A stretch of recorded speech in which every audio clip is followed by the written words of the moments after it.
अपना एक डेडिकेशन चाहिए, लेकिन वो डेडिकेशन की कमी है शायद, जो इतने सालों में आज तक हम लोगों ने नहर का तो बहुत दूर तक, मतलब आप बताइए 16 साल में हम लोगों ने तो नहीं सुना कहां नहर बन रहा है और क्या हो रहा है, और अगर बन भी रहा है तो उस व्यापक स्थिति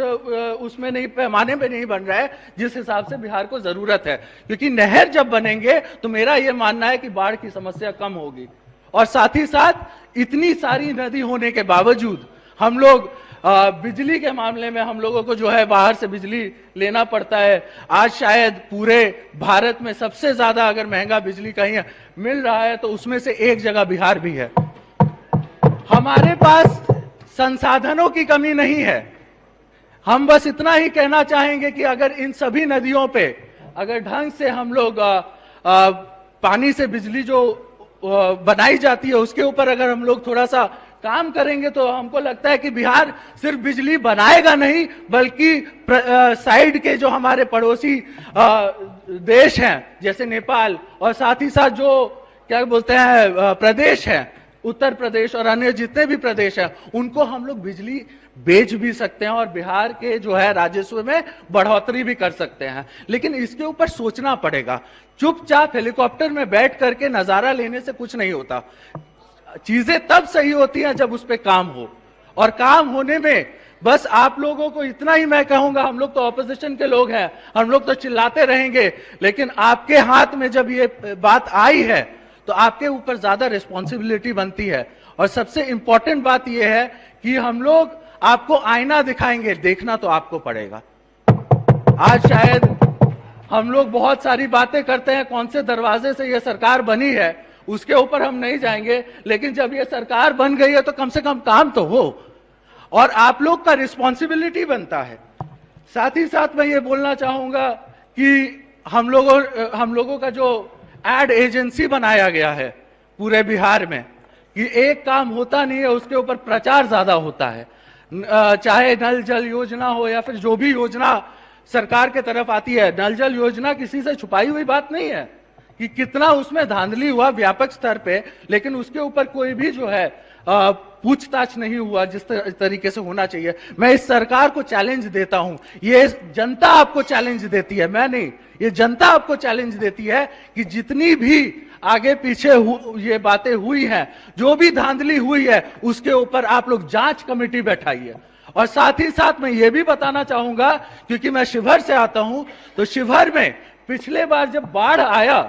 तो उधर ऑलरेडी एक बेलवा डैम बन रहा है, उसके नाम पर ऑलरेडी जो है एक बांध का जो है मेंटेनेंस उस डैम के कॉन्ट्रैक्टर को करना था। लेकिन उसके बावजूद जब बाढ़ आई तो उस कॉन्ट्रैक्टर से वो हक छीन करके वहां के बागमती विभाग ने जिस तरीके से धांधली की है उसके ऊपर चैलेंज मैं आपको करता हूं कि उसका जांच कराइए। और मैं इस सदन से मांग करता हूं कि ऐसे लोगों को जिन्होंने ये धांधली की है उस पर सख्त से सख्त कार्रवाई होनी चाहिए, क्योंकि ये बात सिर्फ शिवहर की नहीं है, ये बात पूरे बिहार की है। हर बार बाढ़ आता है, हर बार पैसे उठते हैं, हर बार जो वो पैसे हैं वो बंदरबाट हो जाते हैं और जगह पे कुछ नहीं पहुंचता है। तो ये हमारी एक अपील है आपसे कि आप लोग इसको देखिए, वरना क्योंकि अगर हम लोग होते हैं और हमारी सरकार होती तो हमको लगता है कि हम लोगों को इतना बोलने की भी जरूरत नहीं पड़ती। आगे मैं यही बोलना चाहूंगा कि ये जो पूरे व्यापक तौर पे धांधलियां जो हो रही हैं इस पूरे उसमें, मैं आपको इतना ही बोलना चाहूंगा कि आप लोग इसको देखिए, वरना जनता जो है वो शांत नहीं बैठने वाली। जनता विधानसभा भी घेर सकती है, जनता राज्यपाल के उधर भी जा सकती है, सब जगह जा सकती है, लेकिन जो लोगों में एक तरीके से असंतोष है उसको आप लोगों को टैकल करना होगा। लेकिन वरना बहुत बड़ा जो है एक जन आंदोलन होगा जिसको हमको लगता है कि उसके लिए आप लोग को पहले से ही हम आगाह करना चाहेंगे।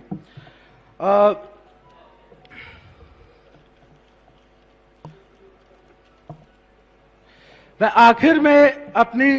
2-3 बातें रखना चाहूंगा कि आज हम लोग जैसे बात कर रहे हैं कि कौन से मंत्री कहां से बने और कौन से एरिया को कितना मिला, ये डेटा वाइज आपको अगर होगा, मैं डेटा वाइज भी दे सकता हूं कि जो जिस जगह का मंत्री होता है उतना ज्यादा पैसा उधर जाता है, और बाकी सब जगह जो है अपने आप को कहीं ना कहीं सोचता है कि हमारे यहाँ भी कुछ पैसा आना चाहिए था, हमारे यहाँ भी काम बहुत है, हमें भी काम चाहिए, लेकिन उसके बावजूद जो है काम नहीं हो पाता। और दुर्भाग्य है, आज बड़ा दिल से ये बात मैं कहना चाहूंगा कि लोहिया और जेपी के जो शिष्य हैं वो पूंजीवादियों और सांप्रदायिक शक्तियों से जो है अपने आप को समाजवाद का सर्टिफिकेट लेकर के खुश हैं। ये कोई अच्छी बात नहीं है। आपको समाजवाद का सर्टिफिकेट अगर सही में लेना है तो आप ये जो दोहरी नीति है जिसमें नालंदा के लिए स्वर्ग और शिवहर के लिए कुछ नहीं, शिवहर के लिए नर्क, हाँ, और जहां पर झंझारपुर और दरभंगा के लिए आपको क्या बोलते हैं, जहां पर धन वर्षा हो और शिवहर जैसे जगह लोग विकास के लिए ललाहित हों, वैसे नीति से आप लोगों को उठना होगा और इस नीति को छोड़ना होगा। हाँ, एक आखिरी बात जो हमारे कवि ने दिनकर जी ने, राष्ट्र कवि ने बोली थी, वो ये कहा था, जब तक सुख भाग न नरका सम हो, नहीं किसी का बहुत ना ही किसी का कम हो।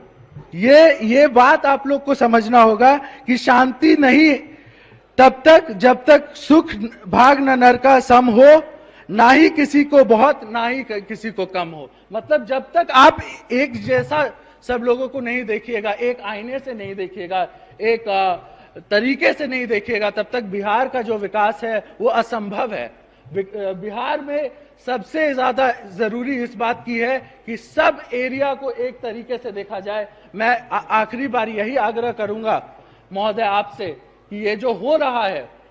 ये जो जिस तरीके से हर बार हम लोगों का बजट लाया जाता है और बजट में सबसे ज्यादा हिस्सेदारी लोगों के अपने गृह क्षेत्र की हो जाती है, इससे हमें बचने की जरूरत है। और साथ ही साथ ये मैं बोलना चाहूंगा कि ऐसा जो हो रहा है, सब लोगों को मैं आगाह करना चाहता हूं कि कोई नालंदा का मंत्री नहीं है, कोई झंझारपुर का मंत्री नहीं है, कोई दरभंगा का मंत्री नहीं है, मंत्री सब बिहार के हैं, तो बिहार की बात होनी चाहिए। इतना ही बोल करके मैं अपनी बात को अब समाप्त करता हूं।